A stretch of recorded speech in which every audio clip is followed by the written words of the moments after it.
Thanks very much for having me today in Trieste. It's an honour and a privilege to come and share some of my work.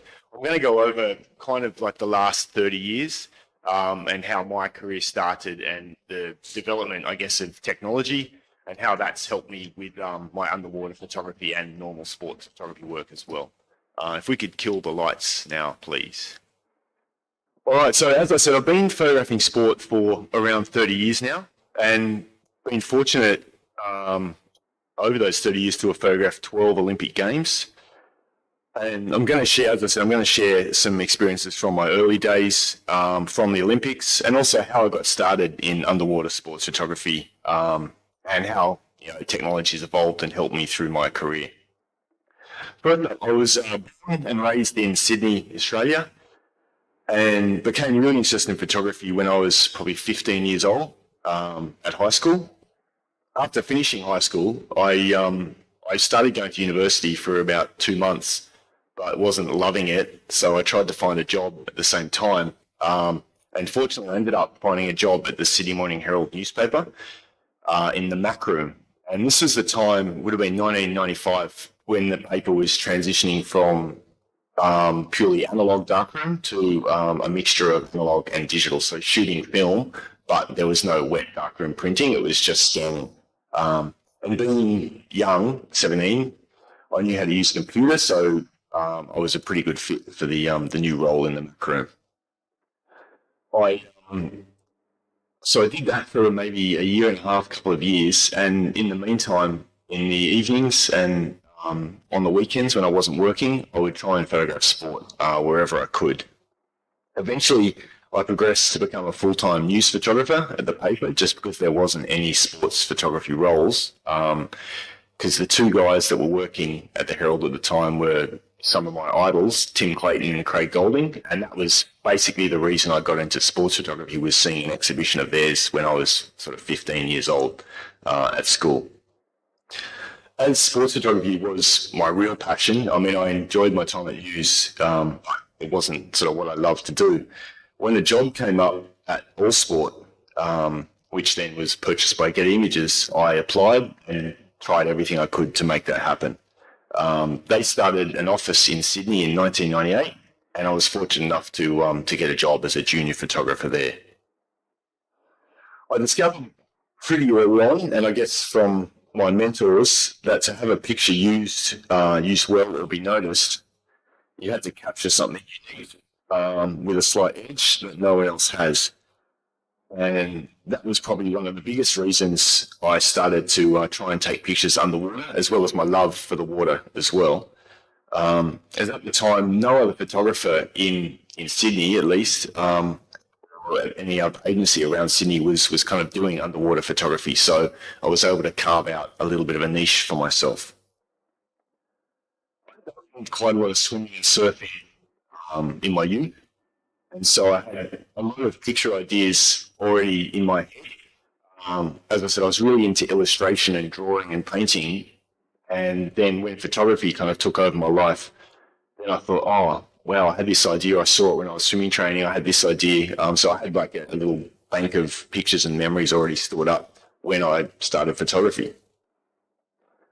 So now jumping ahead, this was my first underwater housing. It was basically a $39 fish tank, which I purchased, and I had an idea to do a picture with my one of my best friends at high school, who was also a rock star swimmer.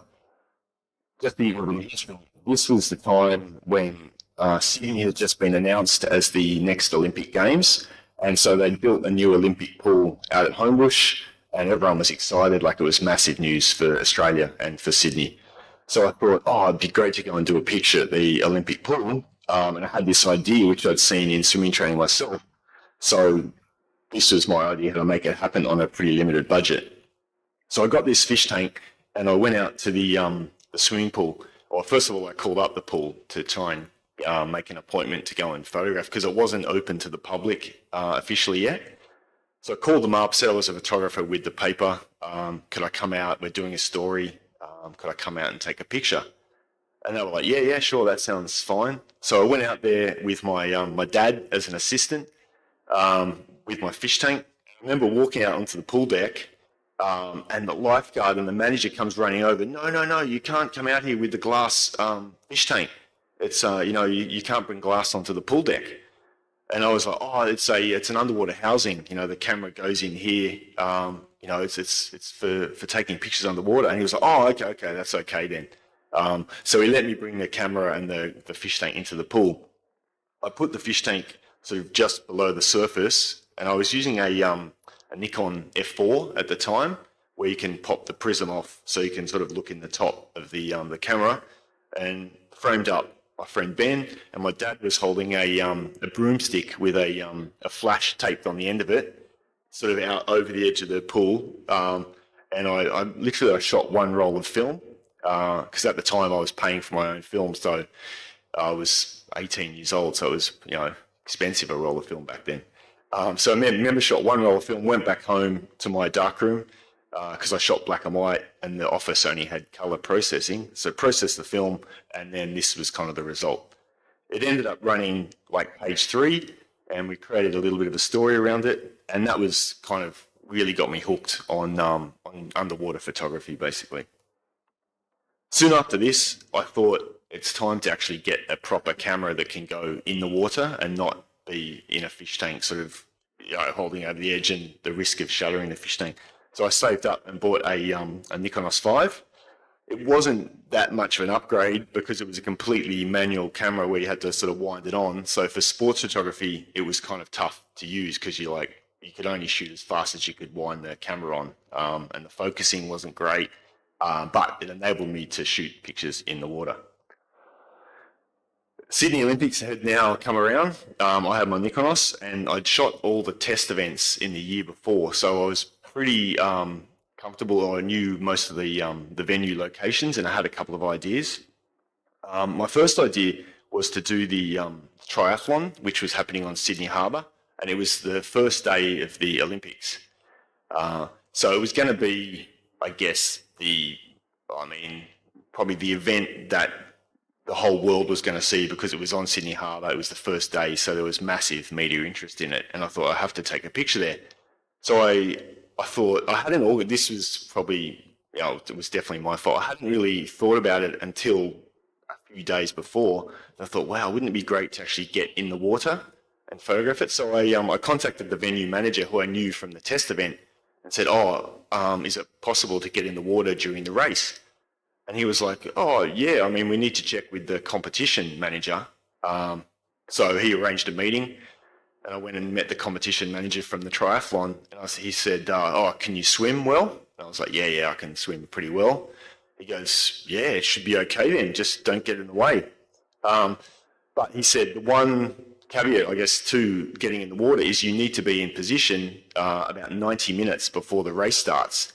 And I was like, oh, that's fine, that's fine. Anything I could do to make it happen. So I remember I walked down, it would have been about 6 o'clock in the morning because it started quite early. And across, I'll just try and get up.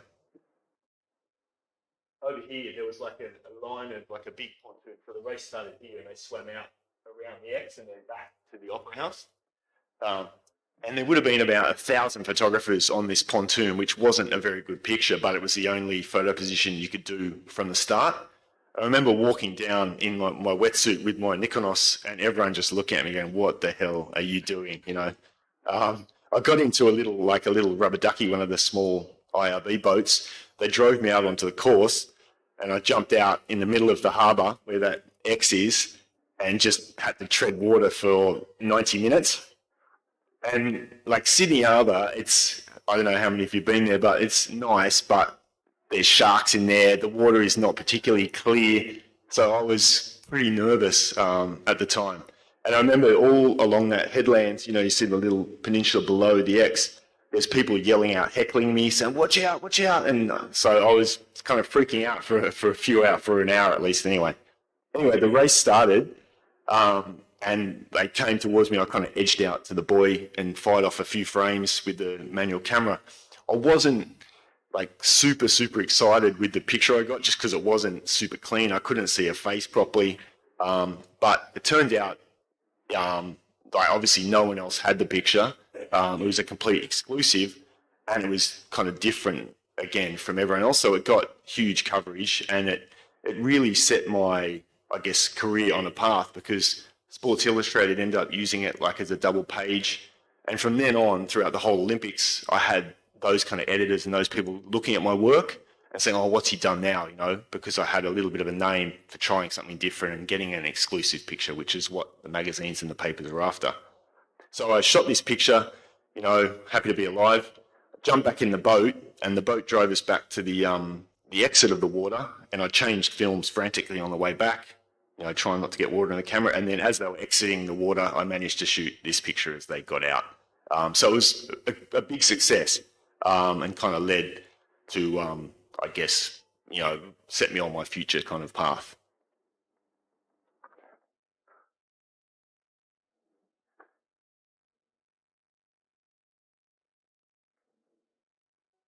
Yeah, I was going to say one of the other things, sorry, from, you know, from the Olympic Games, is it is the biggest event I think as a sports photographer you can do, and once to get a good picture, it really kind of takes the pressure off, because you're competing against 5,000 other photographers, and you know you are kind of nervous and under pressure the whole time, and then you get a little bit of a release and maybe a bit of an ego boost as well, definitely an ego boost, that then sets your energy, gives you energy back again and motivation to keep on going.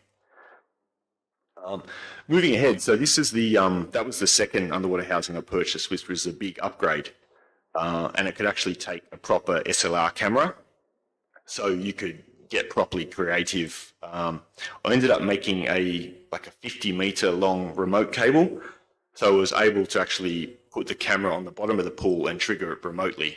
You'd have to go down either the day before or a few hours before competition to set it up and focus it, but it meant you could actually shoot pictures remotely, and then go and collect the film after.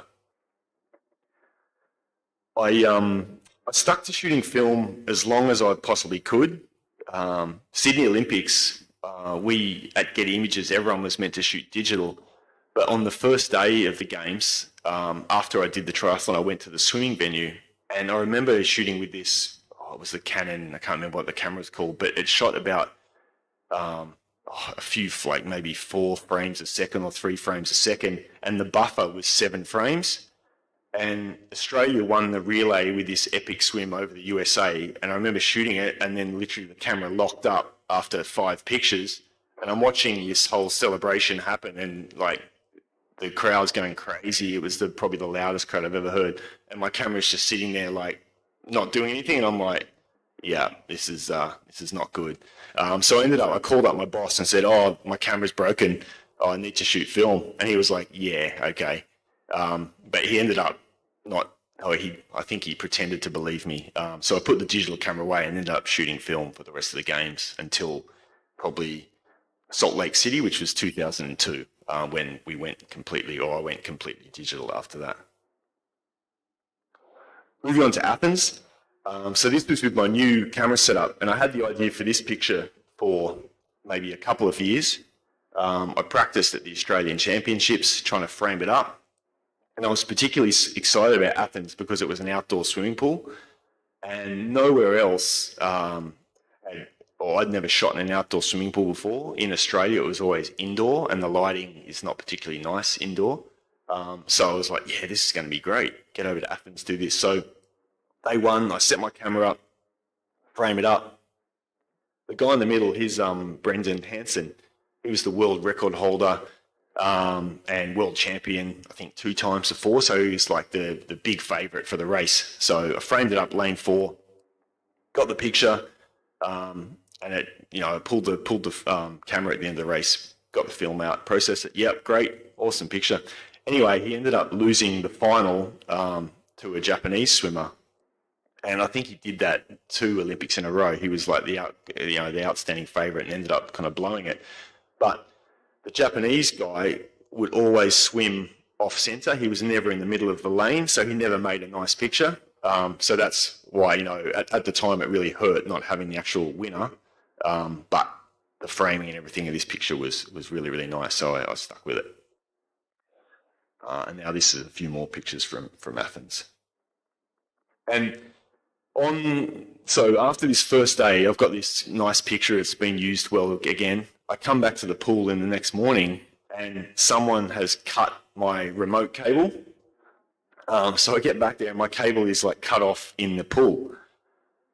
So instead of being 50 meters, it was about 20 meters long, and I was devastated, because I spent it was all my own money to buy the housing, to do this, to set it all up, and I was like almost in tears. But what it kind of taught me was to overcome, I guess, bad things, and not to trust other photographers very much as well, or other people. But it forced me to try something different, and I had to pull the camera much closer to the wall, and ended up doing pictures that I wouldn't do ordinarily. And then also, it kind of forced me to do this picture, which had never been done. Because I had not much cable, I was trying to think of ideas to do with my camera that didn't require a long cable. And the steeplechase, you only need about 10 meters of cable to do. So I asked permission to put the camera in the steeplechase, and this was the picture. And it's a little bit dirty, messy, but you can see the Olympic flame on the top left. So it was kind of a nice, different picture again, out of a bad situation, I guess. This was kind of the picture I was imagining when I had set the camera up for the other one, like someone doing a bit of a Superman, but it didn't happen. And I actually had a camera underwater for this moment as well, but because the athletes in front had messed up the water, you couldn't see when the guy was flying over, so it was just a blur of water on the surface. So I think, and I've shot it maybe 6 times since then, and no one's ever done like a Superman, kind of like that guy there. I remember I think I'm kind of in the background with the remote, sitting down next to the TV guy. And I remember like my mouth is like wide open as I'm shooting it, because I'm thinking this is the picture of the century, this is going to be amazing. But then when I got the camera out, there was nothing apart from the other remote, which I had. But the guy, so the guy is full somersault, and I thought, man, I hope he's okay. And he literally just got up and just kept running. And I was like, wow, okay. I mean, the water is about probably 60 or 80 centimeters deep, so not that deep. But obviously he didn't hurt himself. Now moving on to Beijing. So in 2007, I moved to Beijing, and when I got there, I met with the office. We had a small office in Beijing, and the first day I go there, they said to me, "Oh, Adam, you're in Beijing now. You need to have a driver." And I was like, "Of course I do. Like, it's like my dream to have a driver." So they had a few guys for me to interview, and Zhang here was one of them. I ended up hiring Zhang as my driver, and he basically became my assistant for the next 4 years, and good friend. Like, became a climbing buddy. We went on climbs, adventures. But throughout the 4 years, he got an interest in photography, and going back, he was a guy from one of the poorest provinces in China who'd moved to Beijing to try and, I guess, make a little bit of money, because the job opportunities from where he was from was really, really bad. And so come to Beijing, he was driving a bus at the airport where one of the other agency guys had met him, and he'd done some deliveries for them, and that's how we ended up finding him. Zhang started working with me. And then after 4 years together, when I left, he was actually hired as a photographer, a full-time photographer with Getty Images in Beijing. And now he's the chief in China. So he's done better than me. That's the story of Zhang. You could see like the backgrounds and things like that from the water cube in China were absolutely amazing. I think the architecture, the buildings, the constructions there were probably the one of the best Olympics that I've ever been to.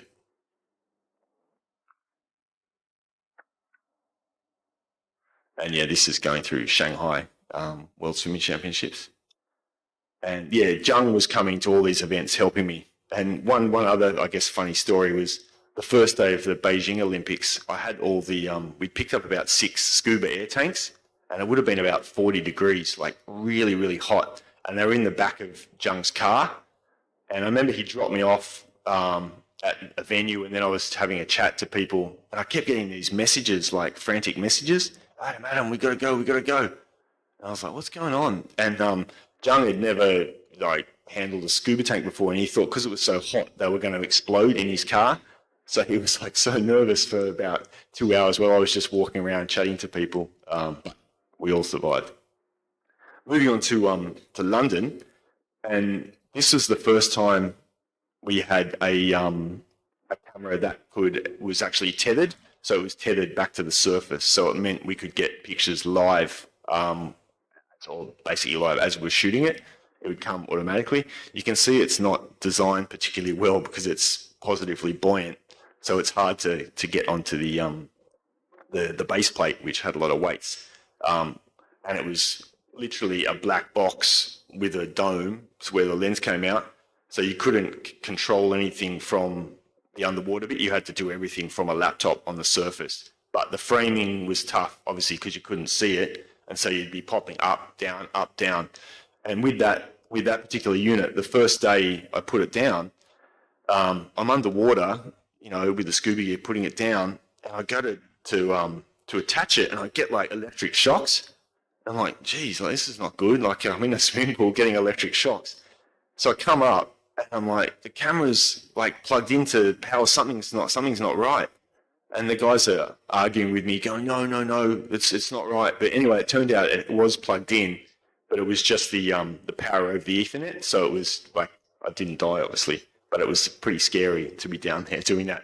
And the cable ended up getting like oxidized because of the chlorine and the little current.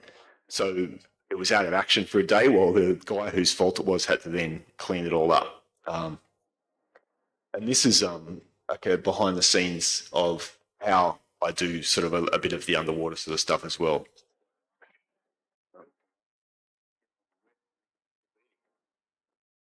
It just gives you an option to get much better work. I'll take quality over frame rate any day. I mean, the 5PS DSR, I get it. Yeah, coming up, you can see. So I've got the lighting is above the pool, and then I've got some mirrors sort of on the bottom where you can see there where they're basically reflecting the light up onto the athletes. So you get like a really dramatic kind of effect. You can't always shoot full frame. You don't know exactly where the athlete's going to be. So having a huge 50 megapixel file. Yes, it was the moment. Without the lens selection camera is great, so you just get a much wider range of lenses. So,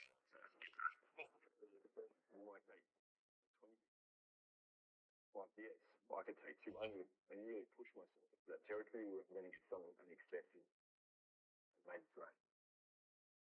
This is the first time I've had 50 megapixels under the work, and the quality is blown me.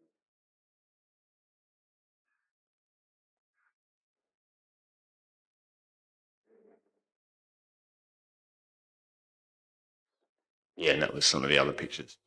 But yeah, having the development of the camera, then after having a fixed camera, we then ended up getting a camera where it was robotically controlled.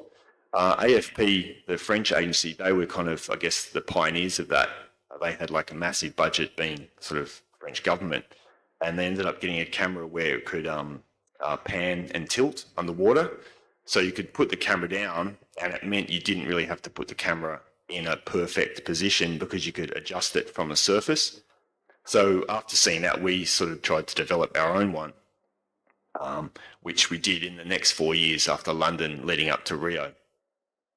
So when Rio came around, we were all really, really excited because we had this new camera, which was a massive step forward. Anyway, come Rio, we get over there. Sorry, I'll just skip that as well. So we had this new camera, but on the second day, we arrive and the pool turns like this. So we had this, I think it was like 50 grand, this thing we'd spent on. We arrived there and we're like looking at the pool and it just turned green overnight. And it turned out they didn't actually have the filtration connected. And I don't know what they were thinking. They thought maybe they'd get away with it for the 2 weeks of the Olympics.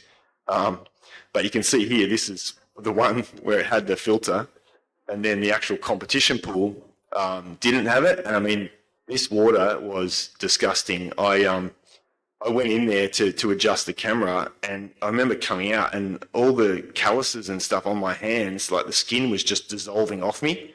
And I was like freaking out. I'm like, man, this is not cool. And one of the guys that was working for the TV networks doing all their camera adjusting, he comes out and he just had like full body rash. Like, I mean, it was like, it looked like he'd, I don't know, been in like radiation almost.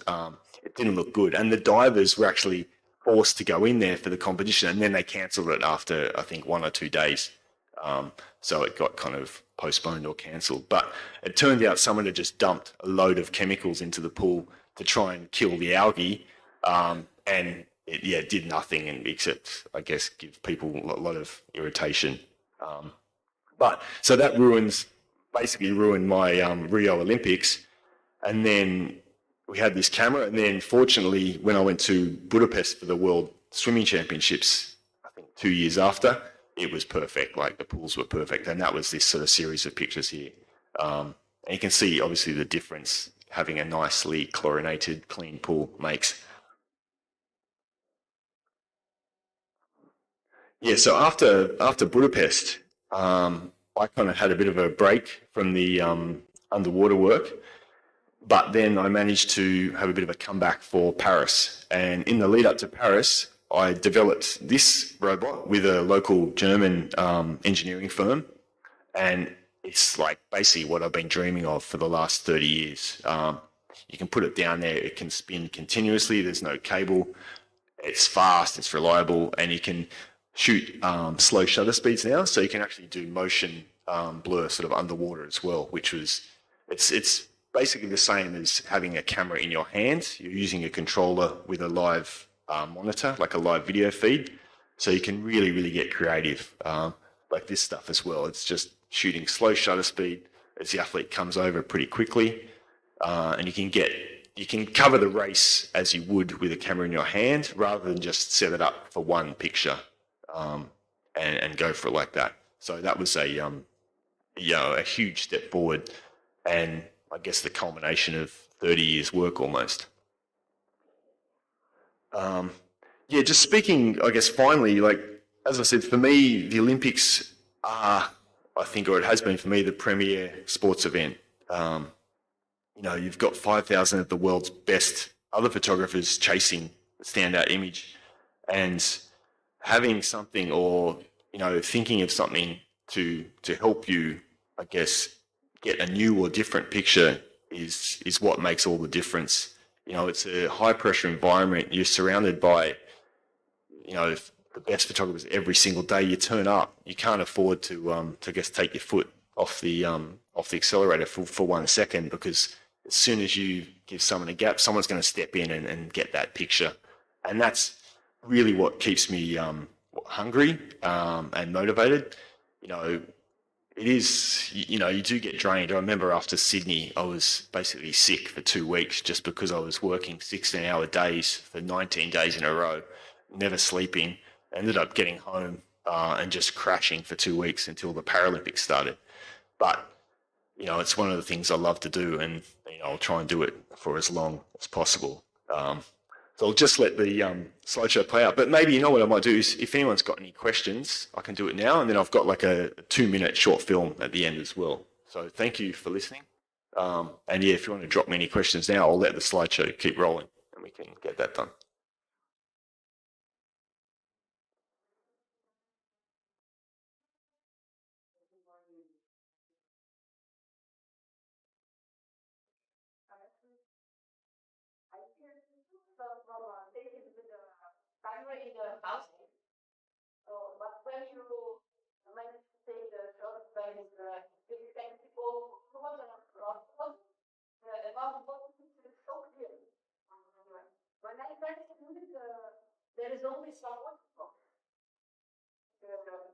I can give you the solution.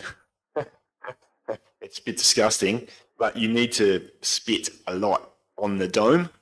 So put saliva on the dome, let it dry, and then it will last about half an hour. So when you put the camera under, just before you bring it up, put it under, and then the water will make like a nice film on the surface of the dome. And it will stay for about 30 seconds and then you'll need to do it again. Yeah. But yeah, you need to put saliva on. That's the best. I think you can try and do it with apple. You can rub an apple on, but the apple lasts maybe 2 minutes. It's good for one time. But saliva is probably the best. I think, yeah. People use baby shampoo as well, but I don't think you should put baby shampoo into some pools and stuff. And also, it doesn't last as long as the saliva. So, yeah, just on the dome. Yeah, before I get in there, I'll like lick the dome, and people are often looking at you like, "What are you doing?" On the outside, yeah, on the outside, yeah. No problem. And make sure it dries as well. Yeah, yeah. Qualche altra domanda?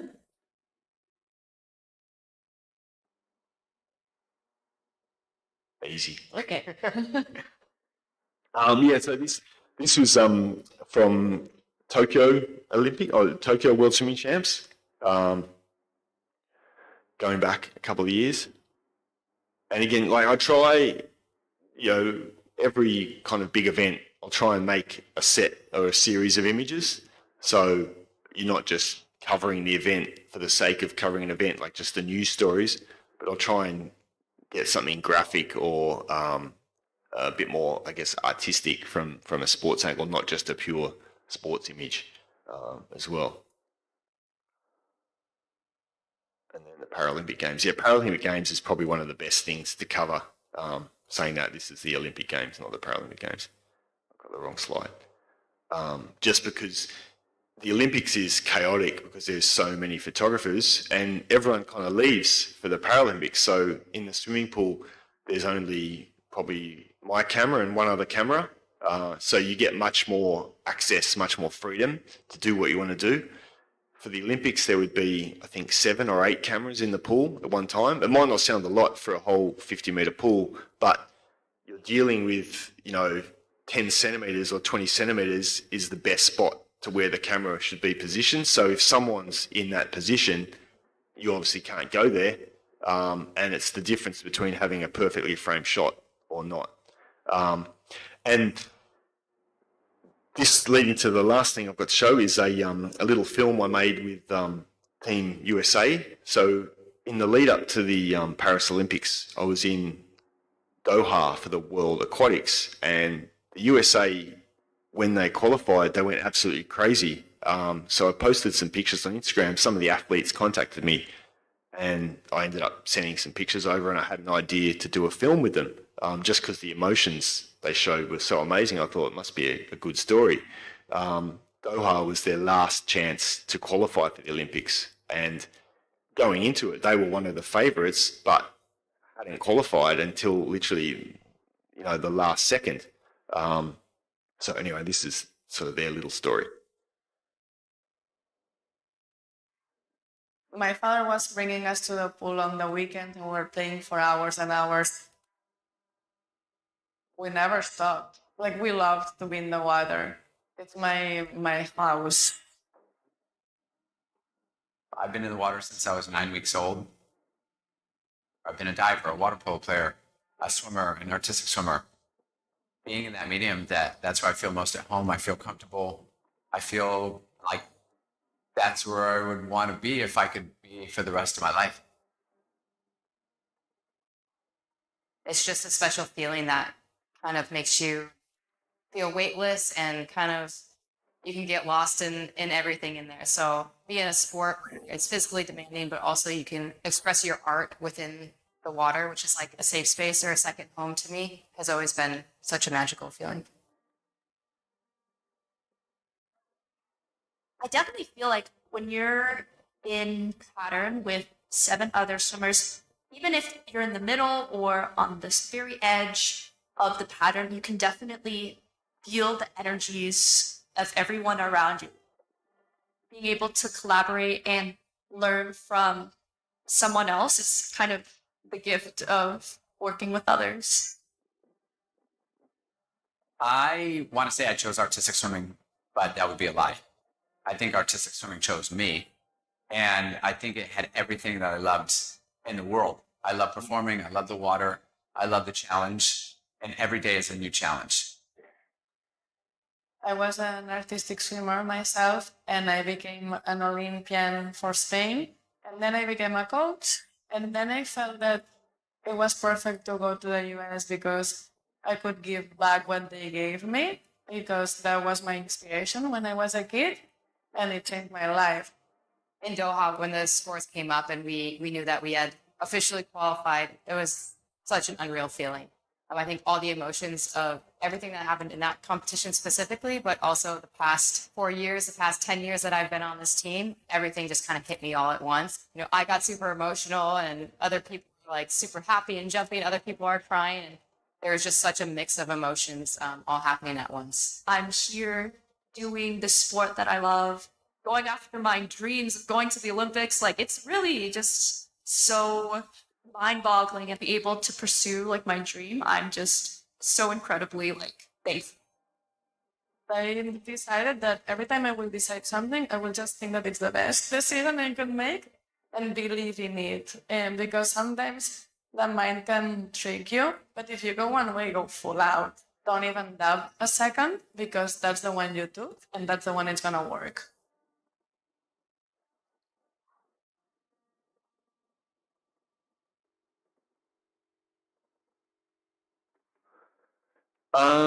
Yeah, I mean, I think for me, 120 is too fast because it just makes your editing, really, really difficult.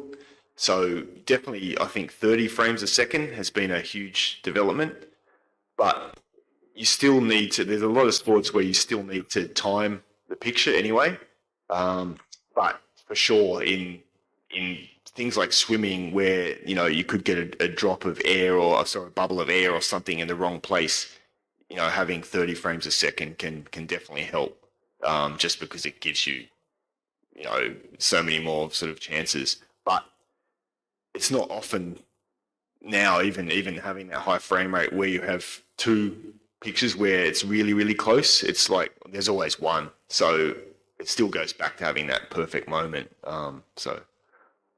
Yeah, it's helped, but it's also created a bit of a headache with the editing as well, just because you've got so many more pictures to go through. Okay, yeah, I mean, I think if I'm with a bunch of photographers, everyone's doing the same thing, I'll try and do something different. So that could force me into doing a pan almost, just because it is more risky. So not many people will do it. So if you want to differentiate your picture, maybe do it. I mean, if I was by myself, maybe I would just shoot like a high shutter speed just so I freeze the action, make sure I get it.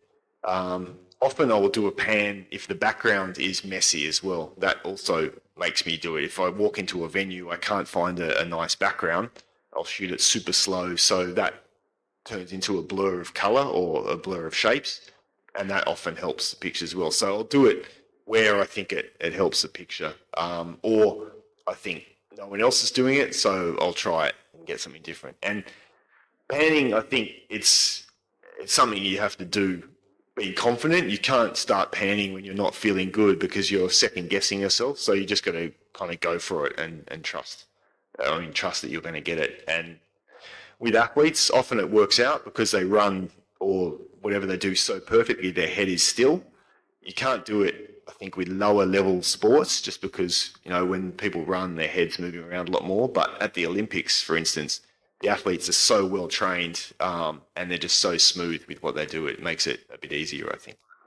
I mean, any set from the Olympics is probably painful just because of the amount of hours you've put in. It's become, I guess, easier as I've got older, and also the scheduling, has become, I guess, more humane. When I started out, as I said, in Sydney, I was doing like 2-3 events every day and having 2 hours sleep. Now the company wouldn't really let you do that just because you're probably going to die, and so that's become, I guess, easier. But so Sydney was the hardest, but probably the best I've probably done. I don't know if a lot of pictures that you end up making that are really, really difficult, you think they're good, but they're often not very good just because you put more weight on them because of the effort you went through. So Yeah, I couldn't really answer which picks is my hardest, but probably the Sydney Olympics was the hardest I've ever worked, and I don't ever want to do that again. Or I couldn't do it again. Grazie, grazie.